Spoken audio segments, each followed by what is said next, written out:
So I'm going to be running a couple of indoor tests and also a couple of outdoor tests. So this right here is a test of the lens indoors with face detect down facing me. So you can see how well it performs inside with indoor light. I'm going to go ahead, go into a dark area, and then from there you can kind of judge for yourself what you think of the gimbal. So this is the dark area. Got to be careful. And then I will head on out. And then I will show you the next test, which is basically me holding the gimbal facing forward with autofocus on. Alrighty, so this is the second test. So this is me walking normally down the hallway with both hands on the gimbal with autofocus on, so you can see how well the autofocus is working. Turn back around and move forward.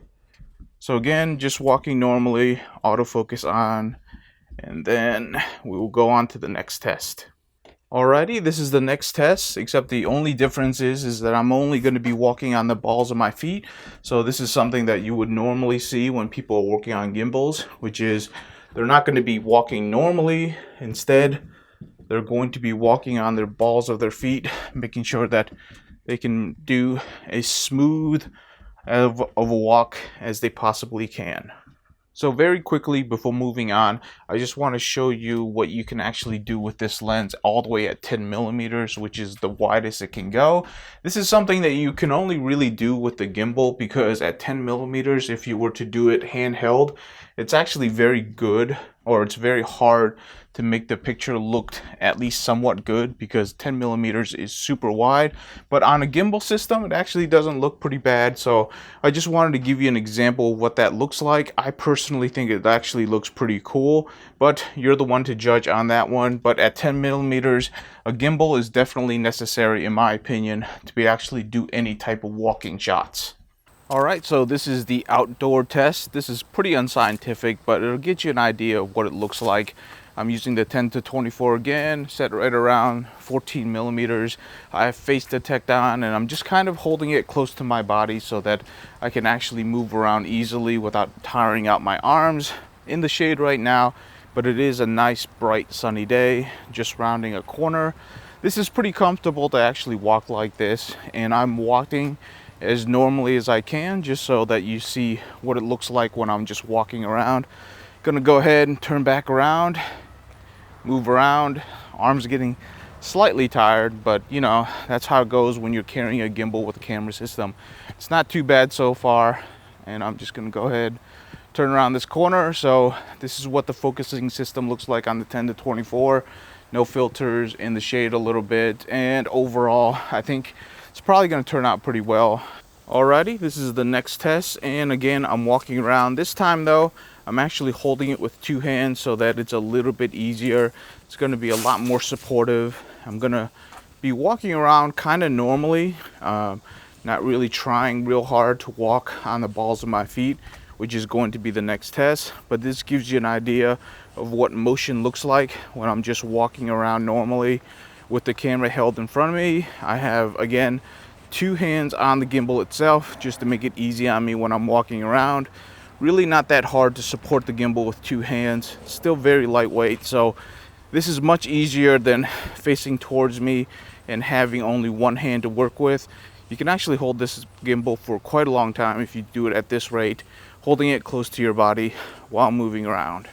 Alrighty, so this is the last test, and what I'm doing now is I'm definitely trying to be a little bit more careful, trying to walk on the balls of my feet so that I have less motion overall. Hopefully it turns out that way, but really don't know until I actually see it. But I'm trying to actually hold on to the gimbal, walking a little bit slower on the balls of my feet so that there will be less motion, or less jittery motion. That's what I'm trying to go for right now. There's still going to be motion because I still am walking, but hopefully it won't be as jittery as my normal walk. But again, I'm just walking on the balls of my feet, going around the same corner at the same time that you just saw me. Alrighty, this is the last test that I'm going to show you, which is again at 10 millimeters, me walking around with the gimbal system. And I really like how this actually looks. And again, I really think that at 10 millimeters, a gimbal's really necessary to pull off this shot, because when I do it handheld, it looks just a little bit too weird, in my opinion. You can definitely try it for yourself, but I definitely like using the gimbal system to actually do vlogging at 10 millimeters. The only issue with this, obviously, is that you actually need to use the gimbal system, which is a bit cumbersome and not something that I would use every day for it. But for certain shots or certain planned events, maybe this is something that I would do. But I just wanted to show you a quick example of that before we end the testing for today. Alrighty, so some wrap-up thoughts before I actually take apart this and start trying out a new lens. First question is it worth it to actually have this type of combo on your gimbal system? And for me, the answer is yes. There's definitely a lot of capabilities that you get with it. The most unique one, of course, is being able to go 10 millimeters and still being able to move around without the image actually distorting on you. And when I mean distorting, I don't mean at the edges, which all of the wide-angle lenses will distort. I'm talking about a flexing distortion that happens with a lot of wide-angle lenses when you actually do video, because it's actually doing correction inside of the camera. You don't really get this with the Fujifilm systems with this particular lens, and it's something that's kind of unique. There are a lot of other lenses out there that do that, and it makes video pretty much unwatchable once you notice it, because it gives you that kind of sickly feeling. But with this lens, it doesn't do that. Now, when I first started setting this up, I didn't think it was going to be balanceable on both ends, which means the 10 millimeter side all the way to the 24 millimeter side. But after a couple of days of playing with this, I actually did find a good medium. So I balanced the lens initially at 14 millimeters, and from there it's perfectly balanced at 10 millimeters, and it's right at the edge of, you know, excellent to good on the 24 millimeter side. It's kind of out of widths here. Most of the time it'll read as excellent, but sometimes it'll drop down to good. So kind of right at the edge. But overall, what's telling me is that I can use the entire zoom range without worrying about wearing out the gimbal system. It's just that it takes a while to actually figure out the balance. Another thing that you should be worried about for this particular lens is that you don't really want to use the hot shoe system on this lens. And the reason for that is because when I tilt it all the way up, you'll notice that it actually hits at the top, which means I can't do low down shots. I can't just flip it over because of this hot shoe. You would want to remove this particular, mic system to the side or the bottom of the lens, something that I learned halfway through, but I really just didn't want to go through the process of rebalancing the whole thing just for my testing. But that's something to be well aware of. Now, the last thing that I want to talk to you about is that you can't actually access the battery door when you have it mounted on your gimbal system. So that's something a little bit annoying, because you can still chew through a lot of batteries even if you have it plugged into your gimbal and you're receiving power from the gimbal to your camera system. So the gimbal system does provide power, but it really doesn't power the same as you would if you actually connect it to an external battery pack. So that's something you should know. So those are my thoughts for this particular combo.